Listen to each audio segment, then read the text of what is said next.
Granted. The honourable member for Moreton. Thank you, Deputy Speaker. And I rise to make some comments as Deputy Chair of the Parliamentary Joint Committee on Human Rights on the tabling of Scrutiny Report 13 of 2021, and thank the very capable Chair, the member for Mallee, for her contribution. As stated by the member for Mallee, this report makes some preliminary remarks and seeks further information about two bills and two legislative instruments. I'll make some remarks about these bills and one of these instruments. The Electoral Legislation Amendment Voter Integrity Bill 2021 seeks to introduce voter identification requirements at elections. This would require a person voting at pre-poll or on polling day to have proof of identification before they are allowed to exercise their democratic right to vote. If they cannot— sorry, Speaker. Mike, could you have a look at your phone, please? I was just trying to get a photo taken before they speak. Sorry. Speaker, if they cannot provide the required proof of identity and there is no one to attest to their identity, they will be unable to cast their vote. Now, Deputy Speaker, we are one of the oldest continuous democracies on earth. In a healthy democracy like Australia, any rules which will make it more difficult for citizens to cast their vote, voting that it is compulsory, are troubling and deserve the keen scrutiny of Parliament through the committee process. The preliminary legal advice this committee has received confirms that the proposed measure engages and may limit the right to take part in public affairs and the right to equality and non-discrimination.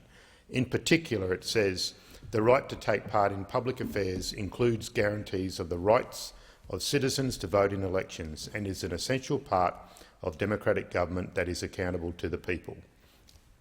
That right is subject only to reasonable restrictions such as a minimum age for voting.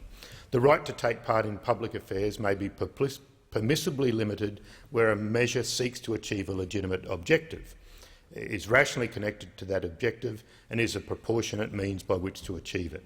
The committee has also been advised that this measure may limit the right to equality and non-discrimination by disproportionately disadvantaging certain groups who are unable to confirm their identity. For instance, a 2014 research report prepared for the New South Wales Electoral Commission on multiple voting and voter identification identified numerous challenges that certain groups may face in providing documentation, including people with no fixed address, people with disability, people of low socioeconomic status, people from non-English speaking backgrounds, Aboriginal and Torres Strait Islander peoples, and, significantly, women escaping domestic violence.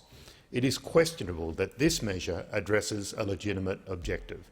The Australian Electoral Commissioner recently stated that the level of multiple voting is, and I quote, vanishingly small. There is a real concern that this measure may in fact reduce public confidence in the electoral system and discourage some voters from voting because of the perception that they cannot vote if they do not possess adequate identification documents.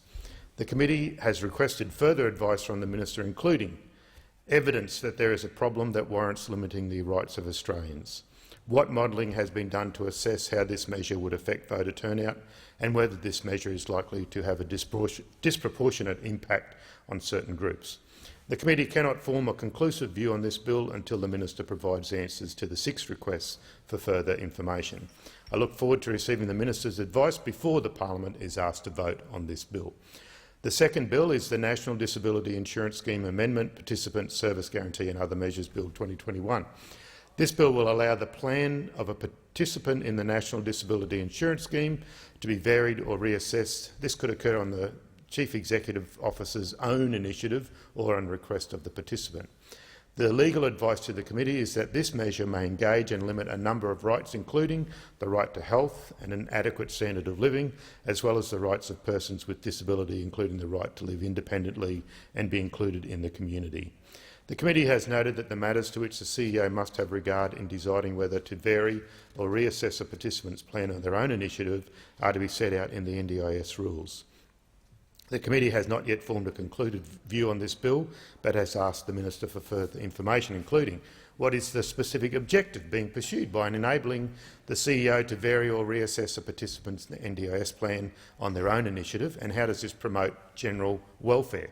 Why is the CEO's power to vary a participant's plan not limited to changes that would benefit the participant? And why is the participants' consent not required for a planned variation or reassessment? I look forward to the Minister's advice on these important matters of concern to the committee. The committee has also made some preliminary comments on some legislative instruments. I'll just make some brief remarks about one of these instruments, the Biosecurity Human Coronavirus with Pandemic Potential Amendment No. 2, Determination 2021 instrument, establishes an automatic exemption for fully vaccinated Australian citizens and permanent residents to depart Australian territory, provided they meet the specified criteria from the 1st of November 2021. On the 25th of March last year, the Morrison government placed a ban on Australian citizens departing Australia unless they have an exemption. This legislative instrument sets out an exemption from the ban from the 1st of November for persons who have completed a course of a COVID-19 vaccination at least 7 days prior to travelling and can show evidence of this. So the effect of this measure is that only Australians who are fully vaccinated will be allowed to leave Australia without obtaining such an exemption. The preliminary human rights advice to the committee said an automatic exemption from the travel ban for vaccinated travellers promotes the right to freedom of movement and the right to a private life by allowing a greater number of people to leave Australia without the need to apply for an exemption. The right to freedom of movement encompasses the right to move freely within a country and the right to leave any country, including a person's own country. Discrimination occurs if a measure is directed towards or exclusively or disproportionately affects people with a particular protected attribute. However, vaccination status is not one of these protected attributes. So treating unvaccinated persons differently by only exempting vaccinated travels from the travel ban does not constitute direct discrimination under international human rights law. Might be news for some of the crossbenchers in this place. The committee has not formed a concluded view on this instrument, but has requested further information to fully assess the human rights compatibility of this measure, as there is no statement of compatibility accompanying this determination. The committee again notes that given the human rights implications of legislative instruments dealing with the COVID-19 pandemic, it would be appropriate for all such legislative instruments to be accompanied by a detailed statement of compatibility. Lastly, Deputy Speaker, I again thank the Secretariat and Chair for their work in this committee and commend this report to the House.